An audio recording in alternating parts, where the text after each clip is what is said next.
Това е бананче, което купихме, мисля, че от Практикер.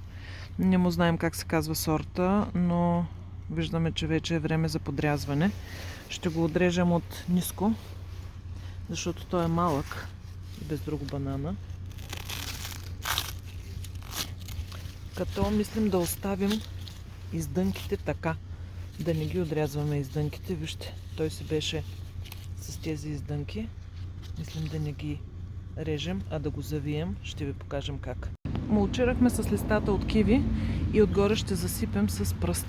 Пръста е горска, така че листата да не се разхвърчат през зимата и след това на пролет да го оформим хубаво.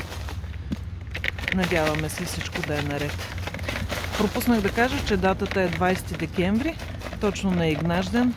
Разчистваме и почистваме градината.